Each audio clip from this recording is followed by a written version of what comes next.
breaking news right now, Hurricane Erin is here. It is now a hurricane, winds of 75 miles per hour. That's the latest update now coming from the National Hurricane Center with their latest advisory here, the 11 o'clock advisory here. 75-mile-per-hour winds moving to the west-northwest at 18 miles per hour. That pressure has come down a bit from where it has been, now down around 996. But as you look at the presentation, the satellite view, you can see a little bit better organized now as we see more of the thunderstorm activity right around that center. And that's kind of what we've been waiting on here over the last couple of days. You know, overall, when you look at the satellite presentation and you see where the core is, and it is moving to the west-northwest, that's key, right? Moving north of the islands, but you're going to get impacts.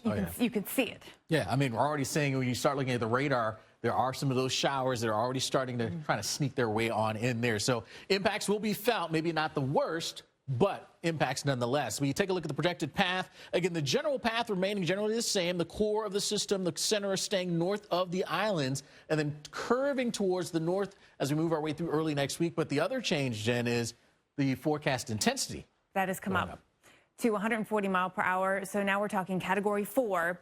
Again, not at that point affecting any landmass per se, but again, intensity is increasing a little bit stronger than the previous advisory. And, you know, we wanted to actually use this time, we were going to use this segment to talk about when you see new data coming in for these hurricanes to help you kind of think about your day. You know, we get these updates to the track every 6 hours, one at 11 Eastern time, and then we'll get another update to the track at 5 o'clock today as well. And now that we've got essentially some of these watches that are in place, there are watches there for parts of the northern islands, you get a second update, sort of an intermediary update here. Not necessarily a cone change, but you just get a little bit better fix on the system here, and that happens every 3 hours and after that. So those are advisory updates. Intermediate advisories are called. Now, this data is still just coming in. So you kind of you saw things blink as we were talking, and we wanted to do that because we wanted to show you all of the latest information as it filled in here. So this is the newest advisory and cone and forecast update.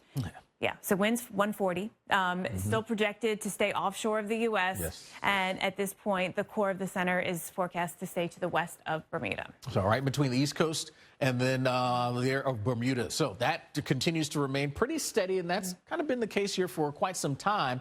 There's a view of the visible satellite. Again, one of the other things that is used to try to get a better handle on how these systems are organizing. And well, you can clearly see some of the banding features now and a lot more blow up of thunderstorms where the center is. Before we were dealing with storms, but then the center was kind of displaced. Now things are starting to line up. Hence, we're starting to see this thing strengthen a bit more.